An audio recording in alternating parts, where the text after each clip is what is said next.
Hello viewers, स्वागत है new episode में। जहाँ आज के एपिसोड में दिखाया गया कि अबीरा के यहाँ सब खाना खा रहे होते हैं। तो अबीरा जो होती है वो खाने में लौकी बनाती है, जो कि अरमान को पहले पसंद नहीं था, लेकिन जब से अबीरा के हाथों को खाना शुरू किया तो खा लेता है। तो अभी भी अबीरा बनाई थी इसलिए वो खाना शुरू करता है। तो यहाँ पे गीतांजलि टोक देती है कि अरमान, आप तो लौकी नहीं खाते हैं तो फिर कैसे खाइएगा, मैं आपके लिए कुछ दूसरा बना के ले आती हूँ।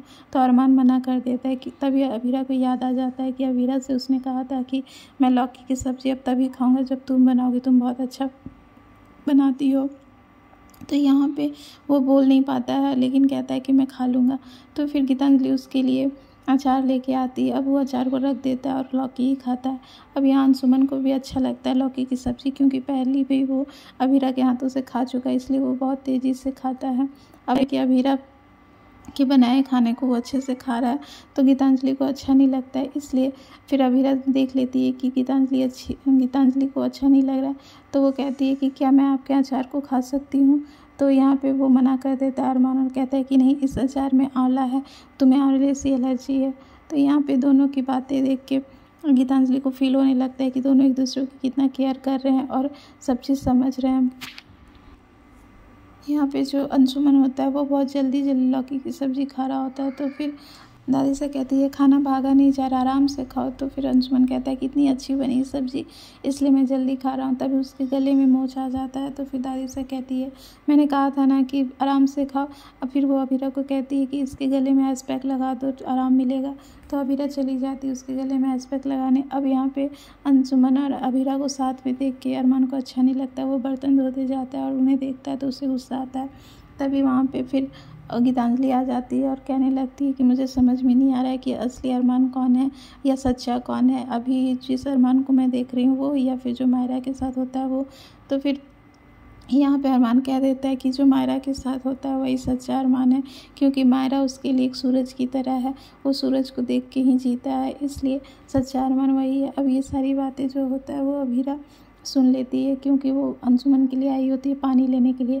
तो फिर वो कहती है कि मैं यहाँ गर्म पानी लेने आई थी अंशुमन। इधर फिर कमरे में दिखाया जाता है कि अबीरा मुड़ रही होती है, तभी अरमान दरवाज़ा लॉक कर रहा होता है। तो अबीरा के माथे से उसके माथा लग जाता है, जिससे वो दोबारा उसे सटाने वाली होती है कि इसे दोबारा सटाना चाहिए, लेकिन फिर वो रुक जाती है। तो फिर अरमान गुस्सा हो जाता है और कहता है कि अब तुम्हारे हाथों में जादू है ना, क्योंकि अंशुमन ने ये चीज़ कहा था, जिससे उसे गुस्सा आ जाता है। अंशुमन इधर वेट कर रहा होता है कि अबीरा उसके लिए दवाई लेके आए, और इधर गीतांजलि भी वेट कर रही होती है कि अरमान कहाँ चला गया। तो फिर दोनों ढूंढते हैं तो देखते हैं कि वो दोनों कमरे में हैं और बात कर रहे हैं। तो यहाँ पे दोनों शॉक हो जाते हैं। यहाँ पे फिर वो दोनों कह देते हैं कि मैं अंशुमन के लिए दवाई लेने आई थी, और वो कहते हैं कि मैं माँ के लिए बिस्तर लगाने आई थी। उसके बाद इधर अंशुमन का गर्दन एकदम ठीक नहीं हो रहा होता है। तो अबीरा कहती है कि अंशुमन, क्या आप मेरे पे विश्वास कर सकते हैं। तो वो कहता है कि हाँ, खुद से भी ज़्यादा। तो फिर उसकी गले को वो पकड़ती है और ज़ोर से ऐंठन मार देती है, जिससे उसका गला ठीक हो जाता है। अब यहाँ पे अंशुमन बहुत खुश हो जाता है कि मेरा तो बहुत अच्छा बना दिया आपने। अब यहाँ पे अरमान और अबीरा दोनों खुश हो जाते हैं और बहुत अच्छा उन्हें लगता है कि इनका दर्द ठीक हो गया। लेकिन यहाँ पे अरमान को ये चीज़ अच्छा नहीं लगता है कि अबीरा उसके लिए इतना कुछ कर रही है। तो फिर देखता है कि वो उसके हाथों को पकड़ लेता है और कहता है कि आपके हाथों में तो जादू है। अब अरमान को एकदम ही बर्दाश्त नहीं होता है कि अबीरा का हाथ कोई पकड़े, इसलिए वो नाराज़ हो जाता है। इधर फिर वो किचन में आती है तो देखती है कि फ्रिज में कुछ मिठाई रखी हुई है। तो उसे निकालती है और थोड़ी सी बाइट लेके टेस्ट करना चाहती है कि ये कैसे मिठाई, मैंने तो पहले नहीं देखा। तभी वहाँ पे गीतांजलि आ जाती है और कहती है कि आप ज़्यादा भी ले सकते हैं, एक्चुअली मैं हेल्दी मिठाई बनाती हूँ, इसलिए ये पाइनएप्पल और खजूर की मिठाई है। तो अबीरा फिर नहीं खाती है, कहती है कि मैंने कभी ये ट्राई नहीं किया है इसलिए मैं नहीं खा सकती, और वो फिर चली जाती है। और इधर अंशुमन और अरमान को काम मिल जाता है। दादी से कहती है कि तुम चारों जब मिलते हो तो कभी कभी ऐसे चुप हो जाते हो, जैसे बोर लगने लगता है, इसलिए ये रेडियो बना दो ताकि मैं इस रेडियो को सुन के ठीक हो जाऊँ। तो वो रेडियो दोनों पकड़ने जाते हैं, इसलिए फिर दोनों मिल के ही बनाते हैं। अब यहाँ पे अरमान और अंशुमन दोनों, अरमान अंशुमन से कहता है कि तुम्हें रेडियो बनाने भी आता है। तो अंशुमन कहता है कि कम से कम मैं तो रिश्ते तो नहीं बिगाड़ता हूँ, जो मेरे पास है उसे तो संभालता हूँ। तो फिर अरमान यहाँ कहता है कि वो 7 साल पहले की बात थी। तो अंशुमन भी कहता है 7 साल पहले जो हुआ उसे दोबारा भी तो नहीं दोहराए। यहाँ पे दोनों एक दूसरे को टोन मार के बात करते हैं, जिससे कि अरमान को पूरा गुस्सा आता है। और इधर अभीरा जो होती है वो गीतांजलि के साथ बात कर रही होती है। फिर यहाँ पे रेडियो बन जाता है, लेकिन रेडियो में से बहुत ज़्यादा साउंड होता है, जिससे वो कहती है कि विद्या माँ सो रही है, अब इतना साउंड के साथ उनकी नींद टूट जाएगी, इसलिए साउंड कम करो। लेकिन सब कोई साउंड कम करने की कोशिश करते हैं, लेकिन कोई नहीं कर पाता है। अब यहाँ पे जो भी साउंड ठीक करने की कोशिश करता है तो बार बार गाना चेंज होता है, और हर गाना अभीरा और अरमान के जो रोमांटिक मोमेंट होते हैं या भी जो भी उन्होंने बिताए पल होते हैं उसके गाने होते हैं, जिससे उन दोनों को ऑकवर्ड फील होने लगता है। वो दोनों बार बार एक दूसरे को देखने लगते हैं। अब यहाँ पे गीतांजलि और अंशुमन को अच्छा नहीं लगता है कि वो दोनों क्लोज हो रहे हैं, इसलिए सब मिल के बार बार उस वॉल्यूम को कम करना चाहते हैं। फिर यहाँ पे अभीरा देखती है कि किसी से नहीं हो रहा है। फिर दादी से आती है और कहती है कि तुम लोग ये क्या कर रहे हो, विद्या की नींद तोड़ोगे क्या।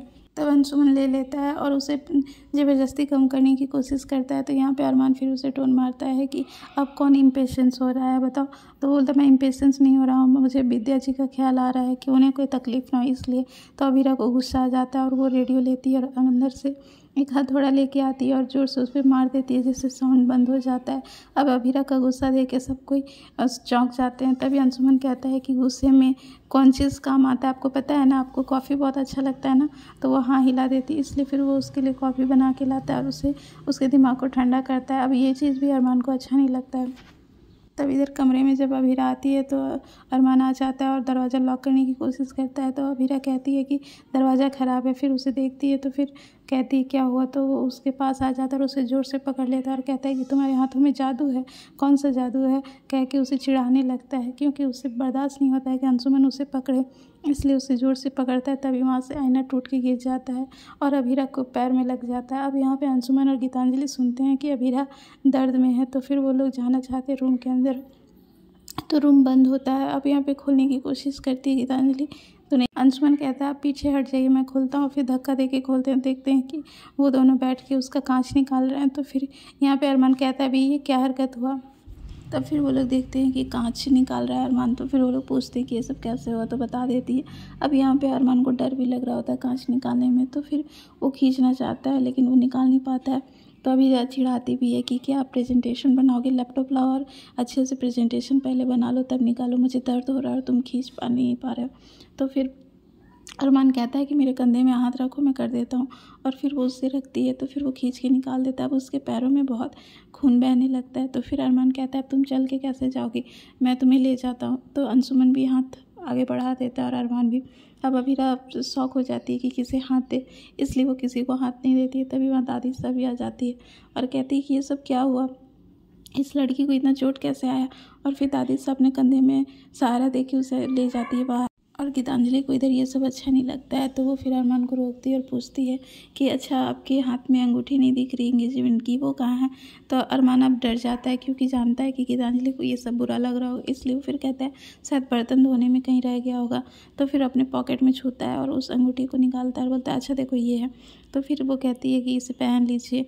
तो फिर वो पहन लेता है और कहता है कि अब तो कुछ नहीं, तुम्हें लग रहा है कि एंगेजमेंट हमारी पक्की है। तो फिर वो बोलते हैं और इधर पोदार हाउस में दिखाया जाता है कि पंडित जी आते हैं और सब कोई आते हैं, तानिया भी आती है। तो उससे पूछा जाता है कि अंशुमन क्यों नहीं आया, तो बता देती है कि भैया बीमार हैं। और यहाँ पे फिर शादी की डेट फिक्स की जाती है। तो क्यारा कहती है कि मैं अभी क्रिश भाई को बुला के आती हूँ। फिर वो क्रिश को बुलाने जाती है तो क्रिश अपनी दूसरी गर्लफ्रेंड से बात कर रहा होता है, जिससे क्यारा समझ जाती है और उसे टोन मारती है कि अब तो ये सब करना छोड़ दीजिए, आपकी मंगेतर को कैसा लगेगा। तो क्रिश को गुस्सा आ जाता है। फिर सब कोई हॉल में आते हैं तो फिर पंडित जी बता देते हैं कि 10 दिन के बाद शादी का मुहूर्त है। तो यहाँ सब खुश हो जाते हैं और सेलिब्रेट करते हैं, सब कोई मिठाई एक दूसरे को खिलाते हैं। लेकिन यहाँ पे क्रिश ज़्यादा खुश नहीं होता है। तो तानिया के जाने के बाद फिर चाची सा होती है, वो क्रिश को बोलती है कि अब तो संभल जाओ, तानिया को कैसा लगेगा तुम उससे सीधे मुंह बात नहीं कर रहे हो। फिर यहाँ क्यारा भी कहती है कि अब तो इन्हें समझ जाना चाहिए। तो फिर वो क्यारा को डांटने लगता है कि तुम तो चुप ही रहो, तुम अभी से शादी से पहले और बाद में भी कैसे ट्रीट करती है, मैंने नहीं देखा था क्या। और इधर विद्या का पट्टी खुलने वाला होता है तो फिर उसे हॉल में लाया जाता है और अभीरा फिर कहती है कि अब आपकी आंखों को आराम मिलेगा और आप अच्छे से देख पाएंगी। तो फिर वो पूछती है अरमान से कि मैं अच्छे से देख पाऊंगी ना। तो अरमान कहता है हाँ माँ, आप बिल्कुल अच्छे से देख पाइएगा, आप टेंशन मत लीजिए। हाँ कुछ दिन, अभी 10-15 दिन आपको कुछ धुंधला दिखाई देगा, उसके बाद आपकी आँखें ठीक हो जाएगी। फिर अबीरा धीरे धीरे उसकी पट्टी को खोलती है। उसके बाद पट्टी खोलने के बाद जैसे ही विद्या देखने की कोशिश करती है तो उसे अरमान दिखता है, तो वो बहुत खुश हो जाती है। फिर उसे अरमान के पीछे गीतांजलि दिख जाती है, जिससे उसे लगने लगता है कि ये सब क्या देखने को पड़ रहा है। अब वो समझ आती है और कहती है कि अगर मैंने कह दिया कि मुझे अच्छे से दिखाई दे रहा है तो अरमान मुझे छोड़ के चला जाएगा और फिर से मेरी अबीरा अकेले हो जाएगी, इसलिए मैं उसे बहाना मार देती हूँ। और फिर वो कहने लगती कि बेटा मुझे अच्छे से क्यों नहीं दिखाई दे रहा है। तो फिर अरमान कहता है कि माँ दिखाई देगा, मैंने कहा था ना धुंधला दिखाई देगा। तो फिर वो कहती है कि प्लीज़ बेटा, जब तक मेरी आंखें ठीक नहीं होती तो मुझे कहीं छोड़ के मत जाना। तो वो कहता है कि हाँ माँ, मैं आपको छोड़ के कहीं नहीं जाऊँगा, मैं यहीं पे हूँ। उसके बाद अबीरा कहती है कि मेरे कहने से तो माँ चश्मा नहीं लगाएगी, तुम ही लगा दो। फिर अरमान उसे चश्मा लगा देता है, तो वो बहुत ही सुंदर लगती है। तो अरमान मजाक से कहता है कि ऑटोग्राफ मिलेगा क्या। तो वो कहती है ये क्या मजाक है। तो फिर बताता है कि आप बहुत ही सुंदर, एकदम सेलिब्रिटी की तरह लग रही हैं, इसलिए मैंने पूछा। उसके सब यहाँ पे हंसने लगते हैं। फिर यहाँ पे दिखाया जाता है कि दादी सा और अबीरा बात कर रही होती है और उधर से फिर गीतांजलि आ जाती है और उस सूट को कहती है कि मैं इसे अच्छे से धो के आपको पहुंचा दूंगी। तो अबीरा कहती है कि कोई नहीं, ये सूट अब आपका हुआ। तो फिर यहाँ पे वो कहती है अच्छा ठीक है, अब मैं जा रही हूँ। फिर सबसे मिलने के बाद वो बाय बोल के जा रही होती है। तो फिर अरमान कहता है मैं भी इसे छोड़ के आता हूँ। तभी वहाँ पे अबीरा का अनाथालय से फ़ोन आ जाता है और वो फिर बोलती है कि हमें एक बच्ची मिली है। तो अबीरा के ज़ोर से बोलने लगती है हाँ मेरी पोकी मिली है क्या, प्लीज़ मुझे बताइए। तो फिर वो कुछ बताने लगती है मार्क्स के बारे में। तो फिर बोलती है ये बर्थ मार्क्स तो मेरी बच्ची पोकी में नहीं थे।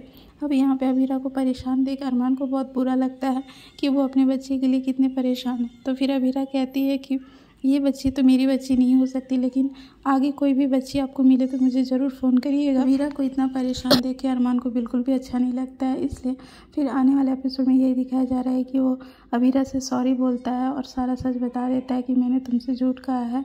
अबीरा पूकी ही हमारी मायरा, और मायरा जो मेरे पास है वो पूकी है, इसलिए अबीरा अब पूरी शौक हो जाती है। तो आने वाला एपिसोड अब इंटरेस्टिंग हो गया है, जहाँ पे अबीरा को ये सच पता चलने वाला है। तो जुड़े रहिए हमारे पेज पे। Thank you.